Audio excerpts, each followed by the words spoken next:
Bapak Ibu yang terkasih di dalam Tuhan kita Yesus Kristus, dimanapun Bapak Ibu berada, kiranya kasih Tuhan menyertai Bapak Ibu sekalian sebagai umat GKO Kristus Raja. Kita segera memasuki ibadah dan kita masuk di dalam saat teduh.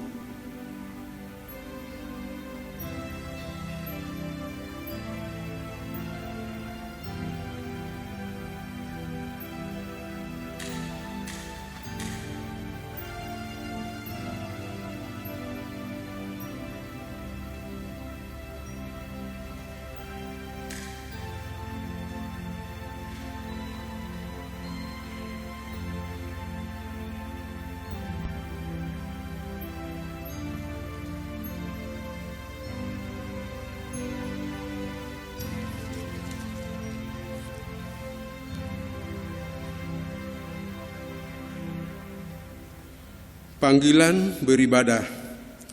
Memasuki minggu Advent ketiga ini, kiranya sukacita kita semakin meluap.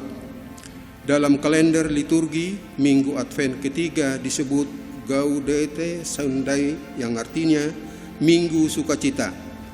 Hari ini, lilin ketiga kita nyalakan sebagai lambang sukacita atas kedatangan Kristus yang semakin dekat. Kiranya hal ini mendorong kita untuk menyambut kedatangan Kristus dengan sukacita. Sebagai umat, kita dipanggil untuk memberikan kesaksian tentang Yesus yang adalah Sang Terang. Melalui perjumpaan terlebih dahulu dengan Sang Terang, mari kita bawa sukacita perjumpaan ini dengan menjadi pewarta yang terus menyaksikan Sang Terang itu. Saya undang kita untuk berdiri. Kita menyanyi dari Kidung Keesahan 154, bait pertama dan kelima, O Datanglah Immanuel.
Ibadah Minggu Advent ketiga ini diawali dengan sebuah keyakinan bahwa pertolongan kita datangnya dari Allah yang mengasihi manusia, Sang Mesias yang telah dinubuatkan untuk memulihkan dunia yang telah berkorban untuk dosa kita.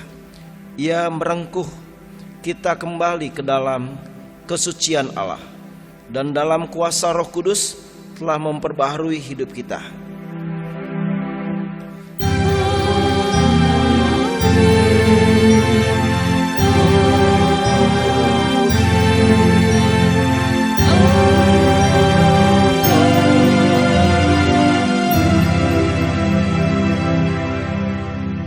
Salam sejahtera bagi saudara yang menantikan datangnya Sang Immanuel. Salam sejahtera bagi saudara juga. Jemaat duduk kembali.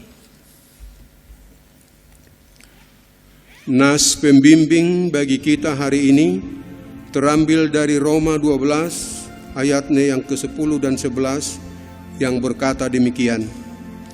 Hendaklah kamu saling mengasihi sebagai saudara dan saling mendahului dalam memberi hormat. Janganlah hendaknya kerajinanmu kendor, biarlah rohmu menyala-nyala dan layanilah Tuhan. Sambil menyambut nas pembimbing, kita menyanyi dari Kidung Keesahan 159, bait pertama dan kedua, Ya Yesus di Kau kurindukan.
pengakuan dosa. Jemaat yang dikasihi Tuhan, marilah kita merendahkan diri di hadapan Allah untuk mengakui segala dosa kita. Pengakuan dosa diawali dengan pengakuan secara pribadi. Dimulai.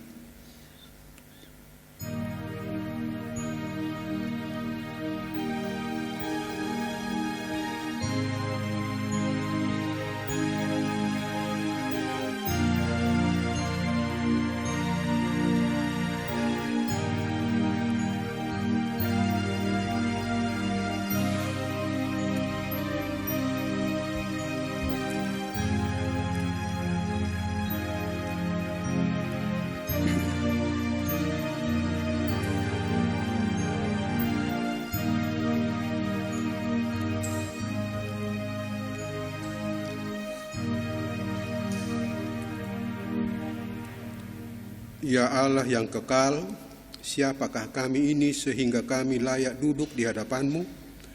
Terlalu mulia Engkau menempatkan kami di hadapan-Mu.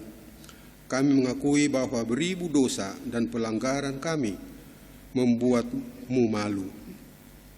Tuhan kami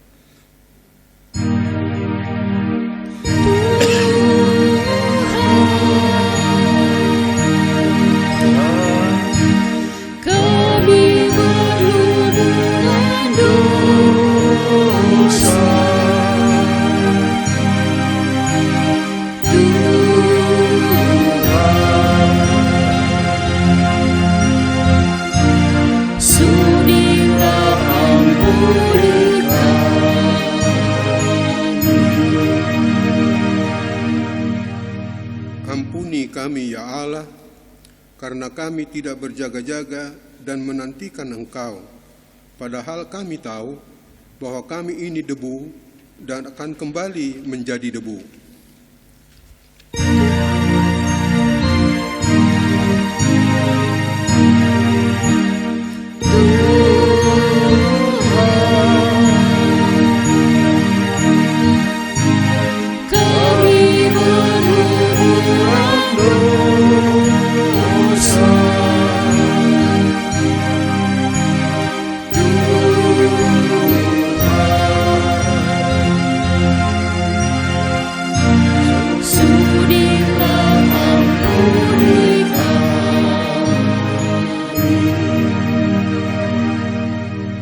Seperti sabdamu, saat anak manusia datang kembali membelah langit, lalu turun dari awan-awan gelap yang menutupi bumi, saat semua itu terjadi, janganlah lupakan kami ya Tuhan, ampunilah segala dosa dan pelanggaran kami, serta terimalah pertobatan kami.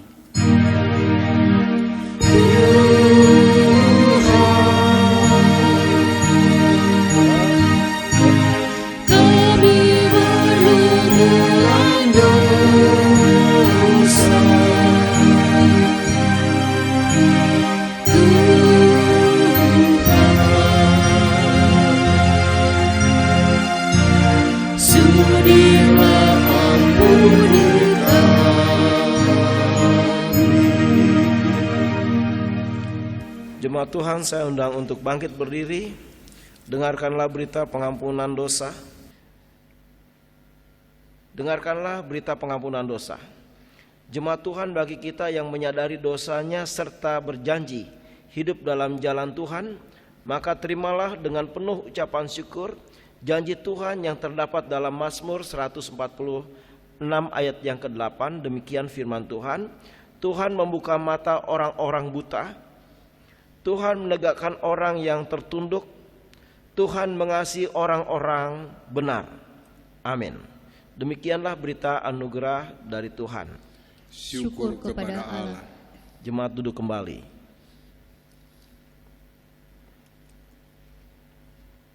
Kita nyanyikan nyanyian 685 dari Kidung Keesaan, bait pertama, Yesus kawan yang sejati.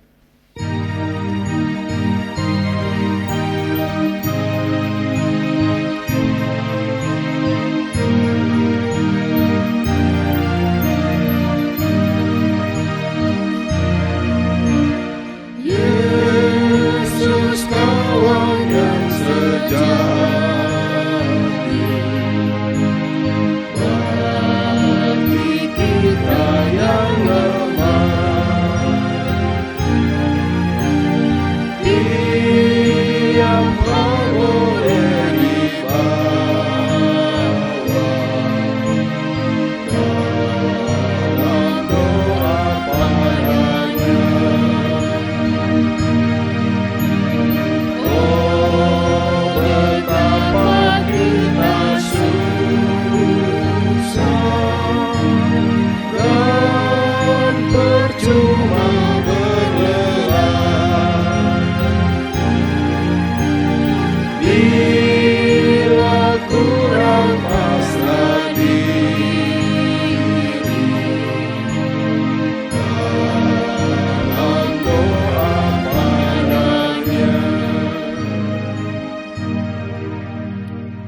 Petunjuk hidup baru bagi kita terambil dari Roma 13 ayatnya yang ke-13 dan 14. Demikian firman Tuhan. Marilah kita hidup dengan sopan seperti pada siang hari, jangan dalam pesta pora dan kemabukan, jangan dalam percabulan dan hawa nafsu, jangan dalam perselisihan dan iri hati, tetapi kenakanlah Tuhan Yesus Kristus sebagai perlengkapan senjata terang, dan janganlah merawat tubuhmu untuk memuaskan keinginannya. Pengakuan iman. Kita menyatakan pengakuan iman bersama dengan menyanyi dari Kidung Jemaat 280, Aku Percaya. Jemaat berdiri.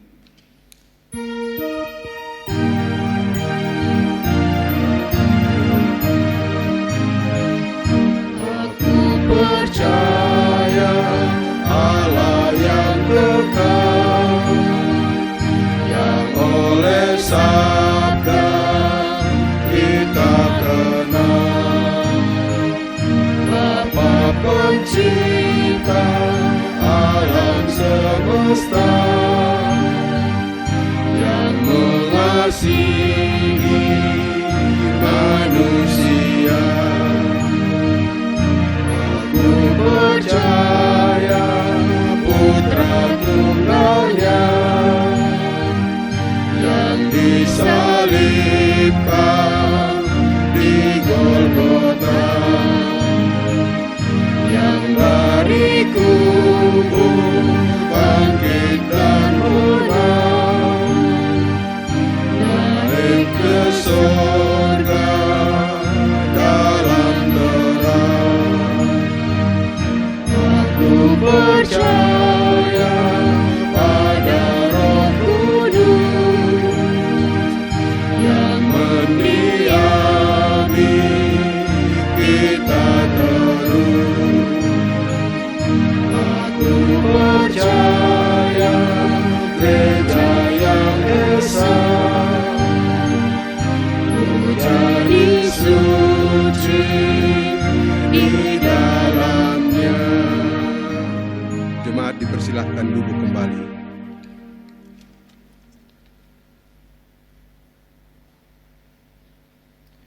Saudara-saudara, kita akan mendengarkan firman Tuhan. Sebelumnya kita persiapkan hati kita dengan kita bernyanyi dari Kidung Keesaan 358, Tak Kita Menyerahkan, bait yang pertama dan keempat.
Bapa, Tuhan Yesus dan Roh Kudus, tiba saatnya kami akan membaca merenungkan firman-Mu.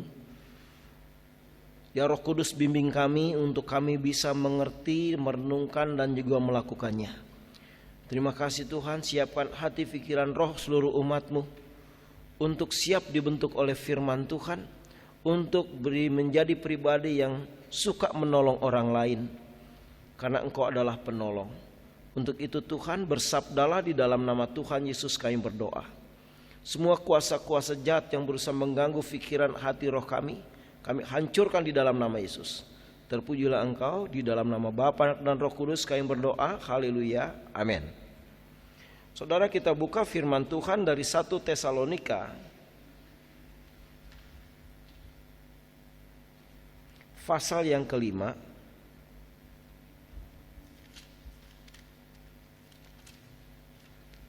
1 Tesalonika pasal yang kelima ayat 1 sampai 11.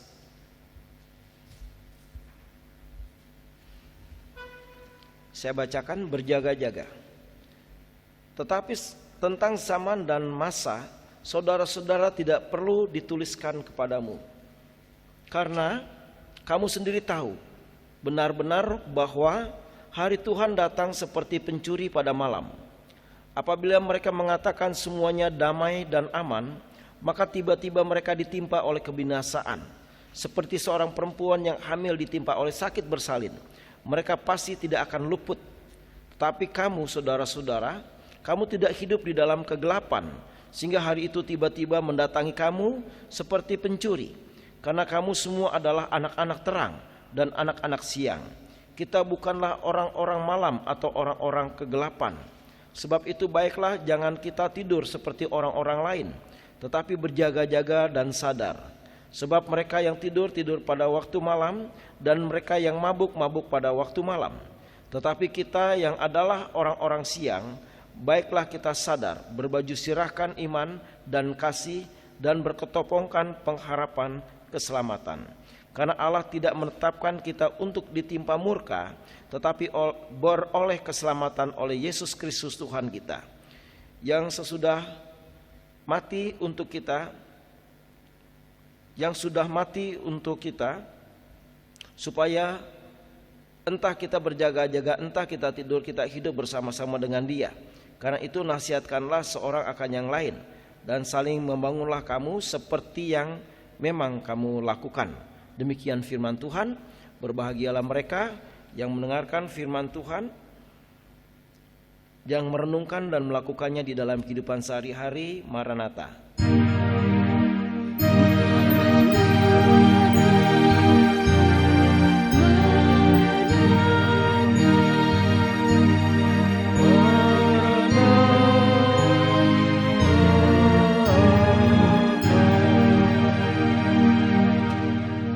Shalom.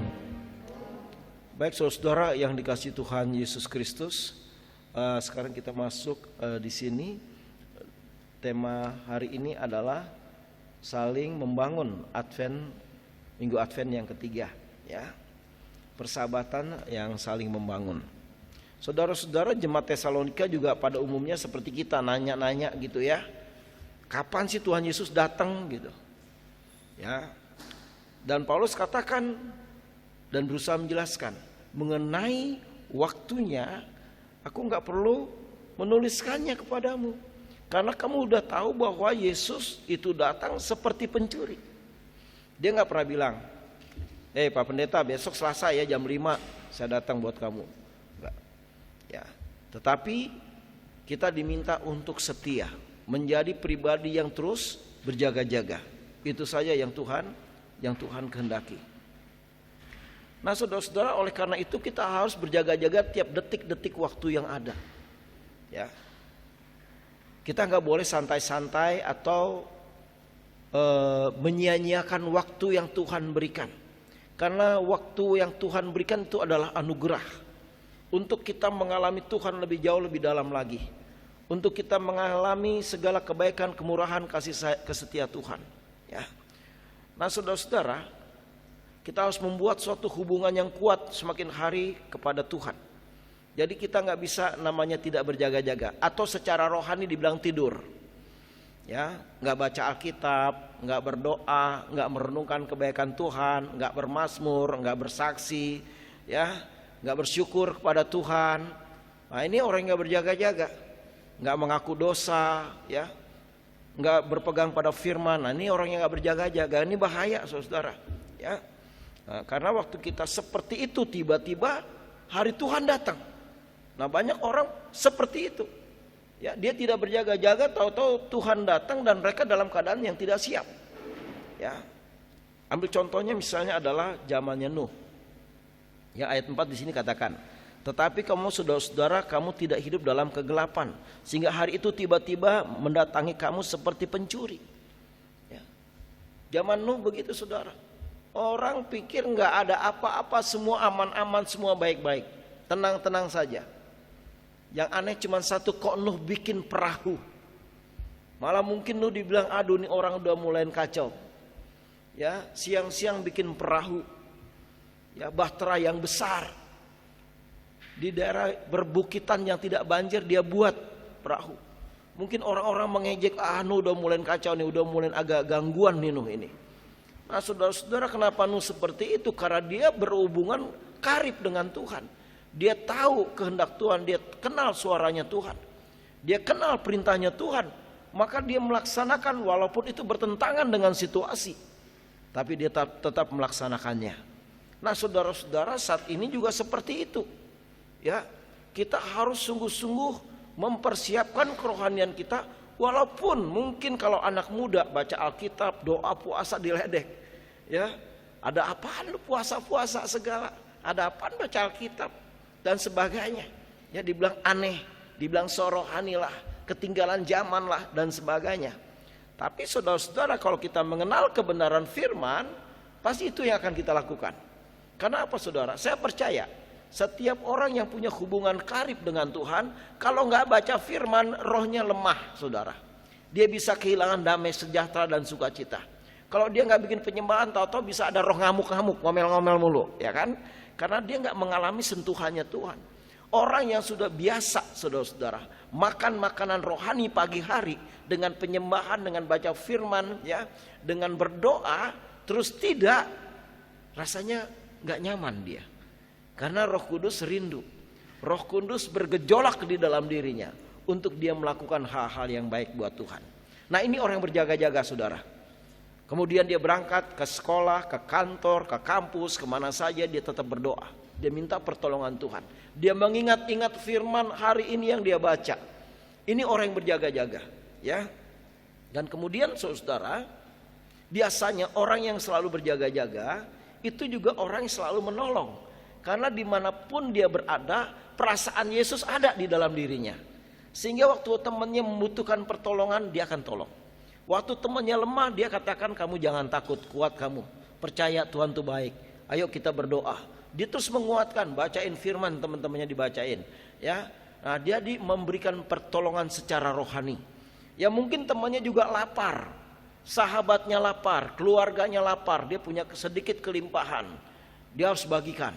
Karena apa? Itu pribadi Yesus selalu membagi, bukan egois untuk dirinya sendiri, ya. Baik, saudara yang dikasihi Tuhan Yesus Kristus. Kalau orang berpikir begini, saya nggak perlu tolong orang lain lah, kan udah saya kasih perpuluhan. Ini orang Kristen yang berpikirnya tidak di dalam Tuhan. Walaupun kita udah kasih perpuluhan, masih banyak hal yang kita bisa kasih lagi sama Tuhan. Persembahan minggu, persembahan kebaktian rumah tangga, nolong orang miskin, teman-teman di jalan dan sebagainya, harus kita berikan. Dan uang itu milik Tuhan yang dipercayakan pada kita untuk kita kelola bagi kemuliaan Tuhan, ya. Jadi saudara-saudara yang dikasihi Tuhan Yesus Kristus, mari kita berjaga-jaga terus dan terus hidup dengan Tuhan. Sebab kalau tidak, saudara-saudara, kondisinya juga bisa saya gambarkan bukan hanya seperti zamannya Nuh, tapi di zamannya Abraham, ya. Di luar dugaan mereka, tiba-tiba mereka dihancurkan dengan api dan belerang dari langit, dan mereka semuanya terbakar. Dan pada saat itu mereka baru cari-cari Tuhan, berteriak tentang Tuhan. Udah terlambat, saudara, ya. Maka bertobat itu nggak boleh diundur, saudara. Bertobat itu nggak bisa dipending, saudara. Bertobat itu adalah suatu keputusan yang harus dilakukan kapan? Sekarang, detik ini. Dan berjaga-jaga itu bukannya nanti hari Senin, saya mulai besok, nggak bisa. Ya, jadi setiap detik-detik waktu itu adalah detik-detik pertemuan kita dengan Tuhan, detik-detik percintaan kita dengan Tuhan, detik-detik di mana kita mengalami lawatan Roh Kudus, di mana kita dipakai oleh Roh Kudus secara luar biasa. Baik, jemaat yang dikasihi Tuhan Yesus Kristus, sekali lagi kita ini bukan anak-anak malam, ya. Malam ini digambarkan sebagai kegelapan. Kegelapan itu digambarkan sebagai saat-saat orang melakukan kejahatan, baik mabuk, baik zina, baik mencuri, baik merampok dan sebagainya. Itu adalah kegiatan-kegiatan kegelapan, ya. Dan kita harus hindari itu, ya. Karena kita adalah tadi dikatakan engkau adalah terang dunia, ya. Yesus katakan dirinya adalah terang dunia, dan dikatakan juga engkau terang dunia. Kita ini terang dunia, saudara, ya. Maka kita harus hidup, ya, terus diterangi oleh firman Tuhan, ya. Jadi panduan hidup kita bukan hikmat kita. Kalau hikmat kita sendiri, lama-lama kita jatuh. Contohnya Salomo, dia berpegang pada hikmatnya sendiri, jatuh dalam dosa penyembahan berhala. Beda dengan Daud, dia berpegang pada firman dalam kondisi apapun. Daud katakan, aku tetap merenungkan firman-Mu siang dan malam. Itu bedanya Daud dengan Salomo, ya. Karena apa, saudara? Firman sebenarnya adalah sumber dari segala hikmat, ya. Baik, mari saudara sekali lagi, tidak ada tulisan yang datang dari surga selain firman Tuhan, perjanjian lama dan perjanjian baru, ya. Walaupun saudara punya buku dari profesor, doktor dan sebagainya, tapi itu bukan dari surga. Ya, yang dari surga ini firman Tuhan, ya. Nah, firman Tuhan ini harus disyukuri, dinikmati, dibaca, direnungkan siang dan malam, diupayakan untuk kita lakukan, sehingga firman itu menjadi terang, menjelma menjadi terang di jalan hidup kita. Saya akan bacakan dalam Mazmur 119, saudara-saudara. Mazmur 119 ayat yang 105. Demikian firman Tuhan. Mazmur 119 ayat 105.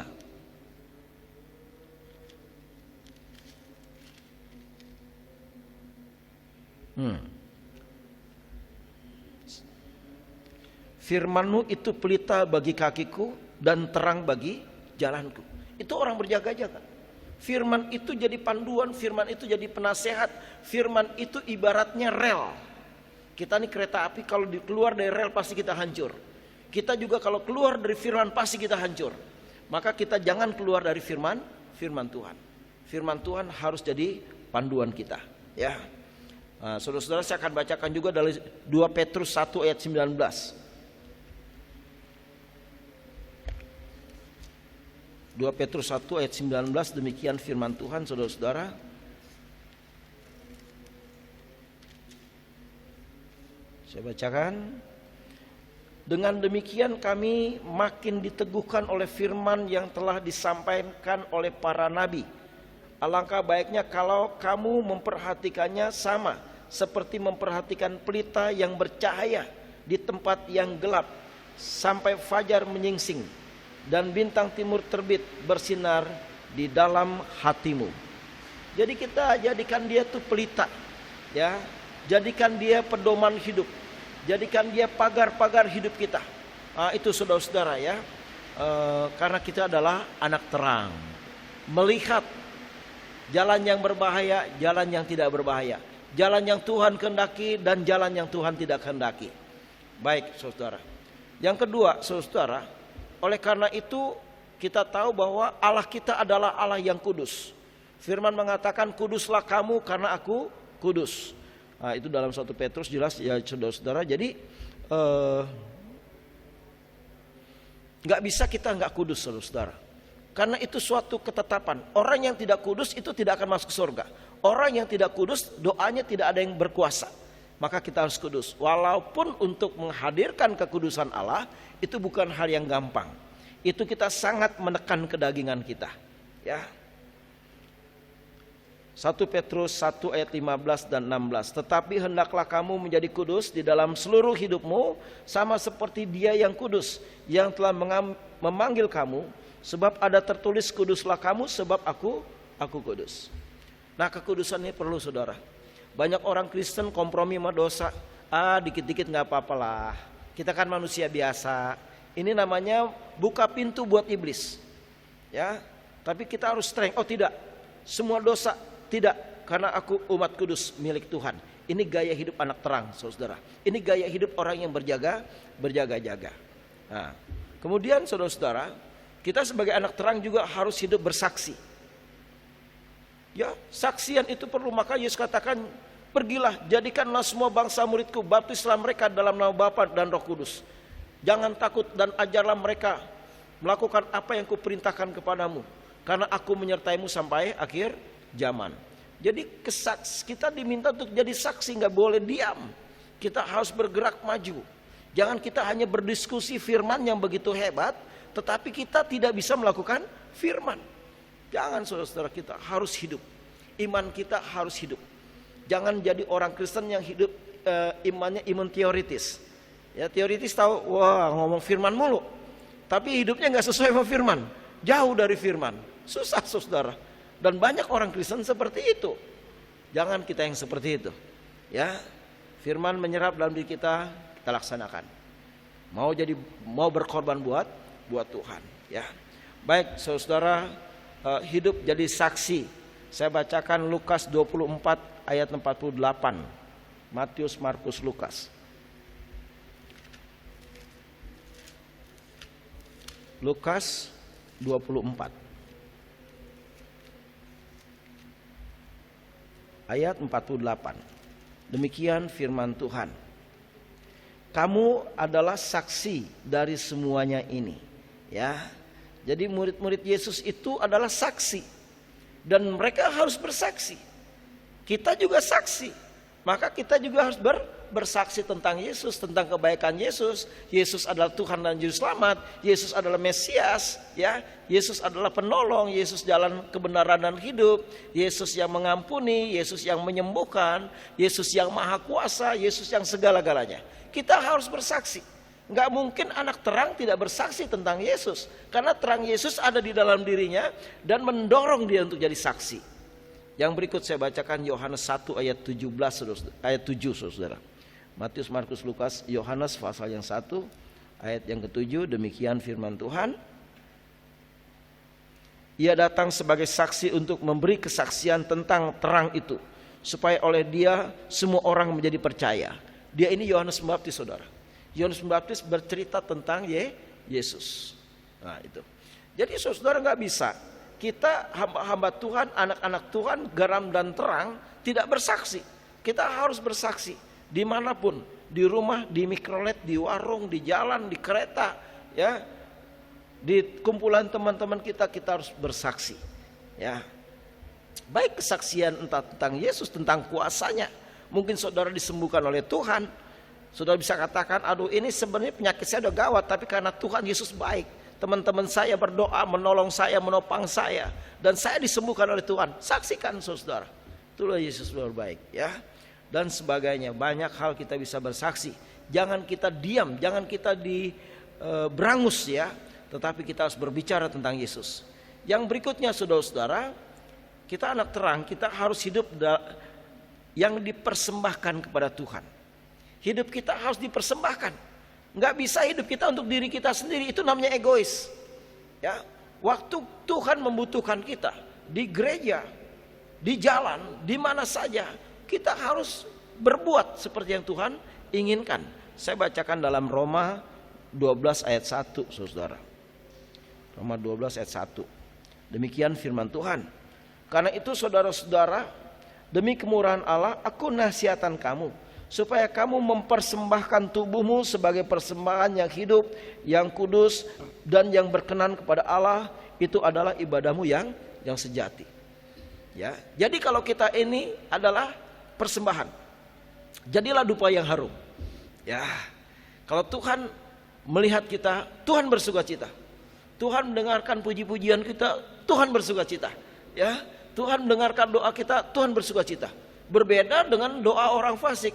Doa orang fasik Tuhan katakan, Tuhan itu adalah kekejian bagi Tuhan. Tuhan gak suka dengar doanya orang fasik. Orang fasik itu apa saudara? Orang tahu firman tapi hidupnya bertentangan dengan firman. Gak cocok sama firman, itu orang fasik. Dia bukan gak tahu firman, tahu, tapi hidupnya jelek sekali. Jangan seperti orang fasik saudara. Dan saudara-saudara yang dikasihi Tuhan Yesus Kristus, Tuhan menginginkan kita sebagai anak-anak terang boleh untuk saling membangun. Tuhan menginginkan kita untuk saling membangun saudara. Ya, karena tema hari ini adalah saling membangun. Di dalam perjanjian lama, dalam bahasa Ibrani itu dengan kata banah yang artinya membangun, mendirikan, merekonstruksi kembali, ya. Kita harus membangun apa saudara? Membangun kerohanian kita, membangun diri kita, membangun keadaan kita, ya. Tadi dengan kita bersatu teduh, dengan kita berdoa, dengan kita mengaku dosa, dengan kita bermazmur, dengan kita bersyukur kepada Tuhan, ya, dengan kita merenungkan kebaikan-kebaikan Tuhan, dengan kita berusaha jadi pelaku firman, itu membangun diri. Tetapi nggak cukup diri kita, saudara. Banyak orang harus kita bangun, ya, karena kita saling, terutama buat gereja kecil, yaitu keluarga. Mari kita bangun istri kita. Mari kita bangun suami kita, mari kita bangun anak-anak kita, mari kita bangun orang tua kita. Karena ada juga saudara-saudara orang tua yang gak hidup dengan Tuhan, anaknya yang membangun dengan firman. Papa, ya berdoa dong Pak, ayo kita doa sama-sama ya. Pak, jangan minum-minum lagi, nanti Papa sakit. Ya, dibangun sama anaknya. Itu bukan sedikit saudara, berkali-kali. Ya, banyak anak-anak jadi berkat bagi orang tuanya. Ya, selain orang tua juga banyak yang jadi berkat bagi anak-anak secara rohani, ya. Ada juga adik yang membangun kakaknya. Kakaknya belum hidup dengan Tuhan, penuh dengan kesombongan, emosional. Adiknya jadi teladan, sabar, ya. Adiknya mengampuni, adiknya menolong, dan sebaliknya. Ada juga abang atau kakak yang begitu membangun adiknya. Adiknya nggak sekolah, bolos, uang sekolah dipakai, dikasih nasihat, ya. Adiknya bilang, Pak, bang, aku nggak punya uang buat bayaran sekolah. Udah aku bayarin, ini dibayarin sama kakaknya, ya. Nah, ini suasana saling membangun ini luar biasa, saudara, ya. Dan saya percaya kalau keluarga Tuhan saling membangun secara rohani, keluarga Tuhan saling mengasihi, saling menyayangi, gereja ini menjadi gereja yang luar biasa, ya. Karena dari keluarga yang sehat secara rohani, maka akan lahir gereja yang kuat. Ini luar biasa. Mari saudara kita bangun keluarga kita untuk kemuliaan Tuhan. Karena apa saudara? Ya, seringkali dalam perkembangan nikah saya bertanya sama calon mempelai, ya, apa itu keluarga? Wah, jawabannya macam-macam, ya. Tapi saya katakan kepada mereka, keluarga adalah suatu persekutuan yang Tuhan bentuk untuk kemuliaan Tuhan. Ya, bukan saudara yang bentuk, Tuhan yang mempertemukan untuk kemuliaan nama Tuhan. Ya, mari saudara, ya. Jadi mari kita sungguh-sungguh untuk membangun keluarga, supaya keluarga kita menjadi keluarga yang ilahi, keluarga yang menyintai Tuhan, keluarga yang bersinar, keluarga yang saling membangun, keluarga yang saling mengasihi, saling menyayangi, saling memberkati. Ini luar biasa saudara, ya. Sekali lagi, gereja itu akan menjadi besar di awal dari suatu keluarga, ya. Baik, karena apa saudara? Kita harus persiapkan keluarga kita untuk menyambut kedatangan Tuhan yang kedua kali. Yesus akan datang kedua kali untuk menghakimi dunia, ya. Saya akan bacakan dari Maleakhi 4 ayat 1 sampai 3.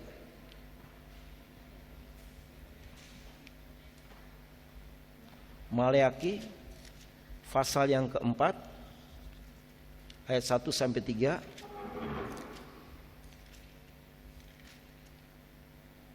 Demikian firman Tuhan.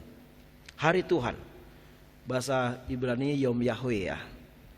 Bahwa sesungguhnya hari itu datang menyala seperti perapian. Maka semua orang gegabah dan setiap orang yang berbuat fasik menjadi seperti jerami dan akan terbakar oleh hari yang datang itu. firman Tuhan semesta alam, sampai tidak ditinggalkannya akar dan cabang mereka.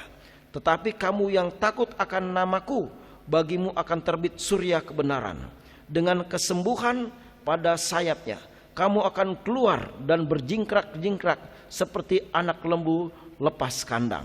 Ya, ayat yang ketiga, kamu akan menginjak-injak orang-orang fasik, sebab mereka akan menjadi abu di bawah telapak kakimu pada hari yang kusiapkan itu, firman Tuhan semesta alam. Itu beda, saudara. Hari Tuhan buat orang-orang yang hidup dengan Tuhan adalah hari yang penuh dengan kemuliaan, karena Tuhan akan datang dan mengangkat kita ke surga. Tapi hari Tuhan buat orang fasik, buat orang jahat, buat orang hidup dalam kegelapan, itu adalah seperti api yang membakar sekam. Karena orang-orang kegelapan itu dianggap sekam, akan dibakar, saudara, sampai habis tunggulnya, ya, akar-akarnya, cabang-cabangnya, ya. Nah itu, saudara, ya. Saya bacakan lagi dari dari Zefanya, saudara-saudara. Zefanya 1, ya. Zefanya 1 ayat yang ke-14 sampai 17. Demikian firman Tuhan. Sudah dekat hari Tuhan yang hebat itu. Sudah dekat dan datang dengan cepat sekali. Dengar hari, saya ulangi. Zefanya 1 ayat 14 sampai 17 demikian. Sudah dekat hari Tuhan yang hebat itu. Sudah dekat dan datang dengan cepat sekali. Dengar hari Tuhan pahit, pahlawan pun akan menangis. Hari kegemasan hari itu, hari kesusahan dan kesulitan, hari kemusnahan dan pemusnahan, hari kegelapan dan kesuraman, hari berawan dan kelam. Ya. 16, hari peniupan sangkakala dan pekik tempur terhadap kota-kota yang berkubu dan terhadap menara penjuru yang tinggi. Aku akan menyusahkan manusia sehingga mereka akan berjalan seperti orang buta, sebab mereka telah berdosa kepada Tuhan. Darah mereka akan tercurah seperti debu dan usus mereka seperti tahi. Ngeri sekali, saudara. Jadi Yom Yahweh itu buat orang yang hidup dalam kegelapan adalah penderitaan. Karena sebelum mereka masuk ke dalam api neraka, mereka disiksa juga di dunia ini. Ya, setelah itu baru mereka dan para iblis dimasukkan ke dalam kematian yang kedua, yaitu neraka. Ini mengerikan sekali. Jadi selagi kita hidup jangan bermain-main. Jangan mengatakan hari Tuhan masih lama. Santai-santai aja. Tiba-tiba seperti zaman Nuh, tiba-tiba hujan turun 40 hari 40 malam dan tidak berhenti dan banjir. Ya. Di berita saya dengar di daerah Sumatera, Medan, 5 hari hujan banjir. Ya, luar biasa, ada korbannya juga. Apalagi zamannya Nuh 40 hari 40 malam, saudara. Luar biasa, ya. Untuk itu, saudara-saudara yang dikasihi Tuhan Yesus Kristus, hiduplah dalam kebenaran, hiduplah saling tolong-menolong. Saudara punya handphone, buatlah jejaring doa, ya. Kirim firman Tuhan, kirim renungan, ya. Saudara bisa baca firman Tuhan lewat HP saudara-saudara. Jadi Tuhan sudah kasih alat yang luar biasa, ya, untuk saudara bisa mengalami pertumbuhan dan jadi pribadi yang suka menolong. Baik, saudara-saudara yang dikasih Tuhan, sekali lagi hiduplah dengan Tuhan supaya hari Tuhan itu menjadi hari yang membahagiakan, bukan menjadi kutuk dan penderitaan dan kematian buat kita semua. Karena kita ditentukan untuk selamat, bukan untuk masuk dalam kerajaan neraka. Tuhan memberkati. Amin.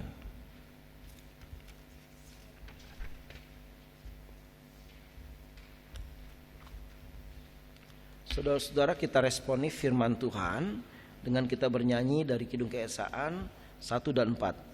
Yesus menginginkan daku. Kidung Keesaan 583 1 dan keempat.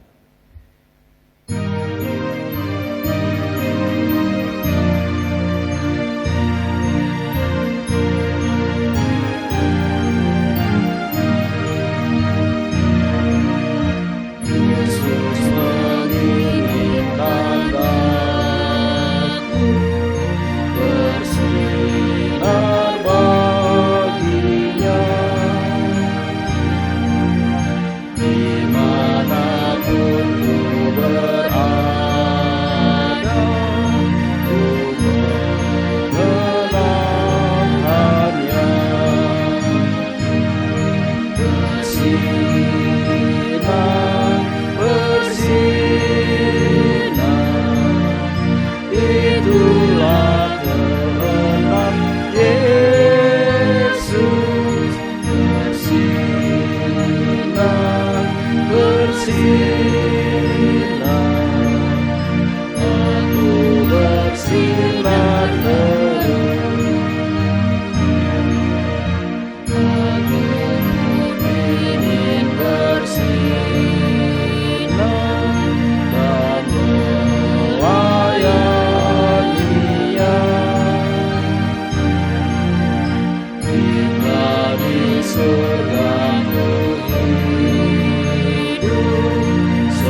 Kita berdoa saudara.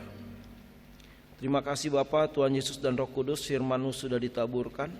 Biar ya Tuhan, Kau jagai kami, Kau bimbing kami, untuk kami menjadi pribadi yang selalu berjaga-jaga, pribadi yang mau membangun diri kami dengan firman Tuhan, dengan Roh Kudus, dengan pelayanan, dan juga kami boleh membangun sesama kami lewat komsel, lewat jaring doa, lewat saling menasihati, saling mengingatkan, saling memberkati yang satu dengan yang lainnya.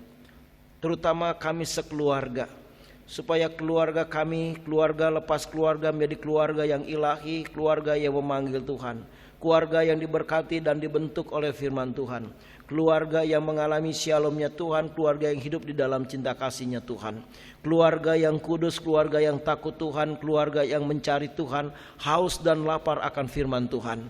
Terima kasih Bapa, Yesus dan Roh Kudus, karena kami percaya kalau semua keluarga sehat secara roh, maka gereja pun akan menjadi gereja yang kokoh dan besar. Dan mujizat dan kuasa pasti akan terjadi, karena shalom-Nya Tuhan akan menyertai, kuasa-Nya Tuhan akan menyertai. Terima kasih Bapa. Dan umat-Mu Tuhan jamah satu persatu seluruh majelis dan jemaat GKO Kristus Raja untuk tidak terpapar oleh COVID-19. Semua kuasa-kuasa COVID kami tolak dari bumi Indonesia di dalam nama Yesus. Indonesia juga Engkau berkati supaya menjadi negeri yang adil dan makmur. Terima kasih Tuhan, Kau juga melindungi anak-anak Tuhan, memberikan penghiburan dan kekuatan ketika kami mengalami tekanan-tekanan. Terima kasih Bapa, Yesus dan Roh Kudus. Kami juga berdoa untuk perjamuan kudus yang besok dilaksanakan oleh anak-anak-Mu, Engkau berkati, supaya ya Tuhan kami semua menjaga kekudusan hidup, menjaga hubungan yang baik dengan Tuhan, mesra dengan Tuhan. Berkati perekonomian umat-Mu, berkati usaha kerja umat-Mu, berkati perekonomian gereja. Berkati tangan-tangan yang sudah menopang kehidupan gereja lewat keuangan mereka, talenta mereka, pikiran mereka, doa mereka, dan juga kekudusan hidup mereka. Berkati juga ya Bapa panitia Natal yang sudah terbentuk, supaya solid, saling mengasihi, saling menyayangi, saling percaya, dan juga saling menopang. Terima kasih Bapa. Tuhan, kami juga berdoa untuk majelis sinode, Engkau berkati majelis sinode GKO untuk saling mengasihi, saling menyayangi, saling menguatkan, menopang, dan juga percaya dan sehati sepikir. Terima kasih Bapa. Dan Tuhan, kami juga berdoa untuk GKO seluruh Indonesia yang Kau berkati, untuk terus berbuat buat Tuhan Yesus. Pos pelayanan Bali, pos pelayanan Blora, pos pelayanan di Timor, semuanya yang Kau berkati. Terima kasih Bapa, Yesus dan Roh Kudus. Ini doa kami yang tidak sempurna, yang kami sempurnakan dengan doa Bapa kami. Bapa kami yang di surga, dikuduskanlah nama-Mu. Datanglah kerajaan-Mu, jadilah kehendak-Mu di bumi seperti di surga. Berikanlah kami pada hari ini makanan kami yang secukupnya, dan ampunilah kami akan kesalahan kami, seperti kami juga mengampuni orang bersalah kepada kami. Dan jangan bawa kami ke dalam pencobaan, tapi lepaskanlah kami daripada yang jahat, karena Engkau yang punya kerajaan dan kuasa dan kemuliaan sampai selama-lamanya. Amin.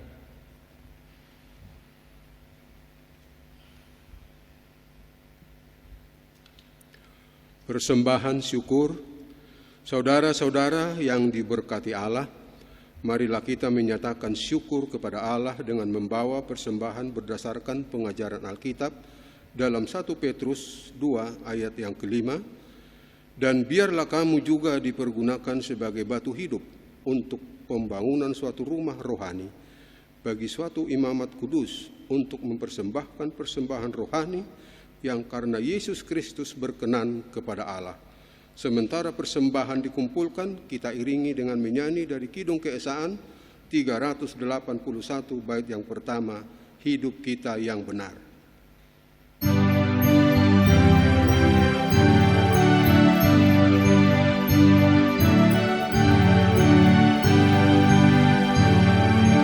Hidup kita yang benar, haruslah mengucap syukur, dalam Kristus bergema, janganlah terkabur.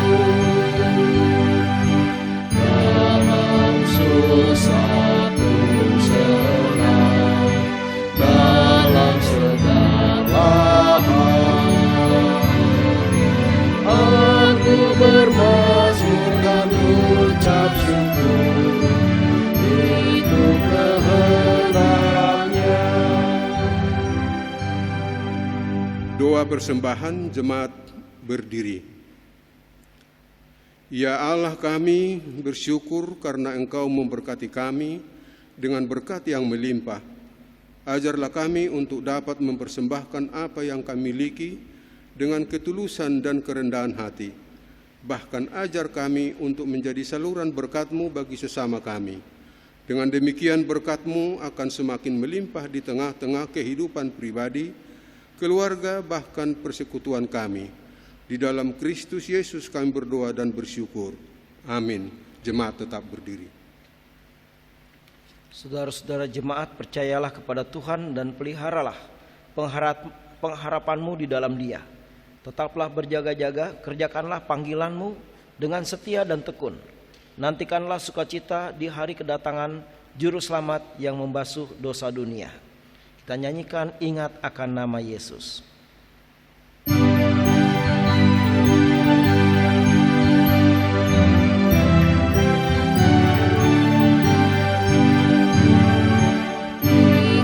Akan nama Yesus, dalam susah dan sedih. Nama itu menghiburmu, mana saja kau pergi. Indahlah namanya, pengharapan dunia. Indahlah namanya, suka surga yang bakal. Sungguh agung nama Yesus, hati kita bergema. Bila kita dirangkulnya, cinta pun besar. Indahlah namanya, pengharapan dunia. Indahlah namanya, suka surga yang bakal. Jemaat Tuhan, pergilah dalam damai sejahtera dan terimalah berkat Tuhan. Kiranya cinta kasih dan kesetiaan Allah menumbuhkan pengharapan. Kiranya rangkulan penyelamatan dari Tuhan Yesus Kristus merangkulmu setiap saat, sehingga langkahmu tidak terantuk dosa dan terjerumus dalam pencobaan. Kiranya damai yang terpancar dari Roh Kudus menguatkan hati hidupmu dalam kebenaran, dan kiranya berkat dari Allah Bapa dan Putra dan Roh Kudus mensejahterakan hidupmu kini dan sepanjang masa. Amin.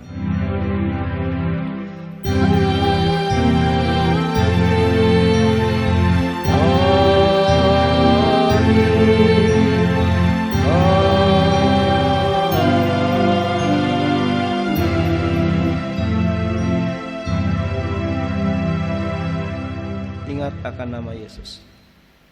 Bait yang keempat.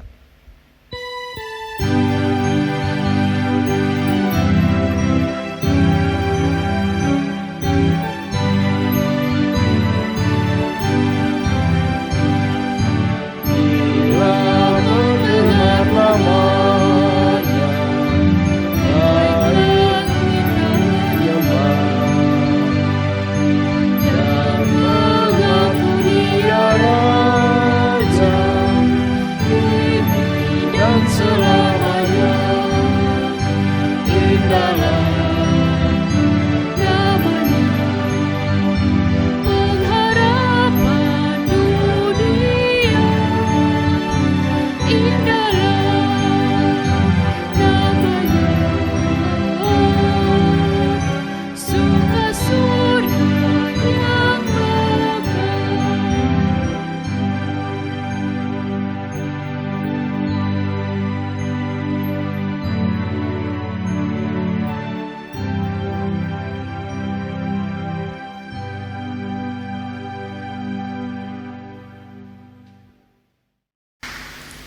Selamat hari Minggu, Tuhan Yesus memberkati. Amin.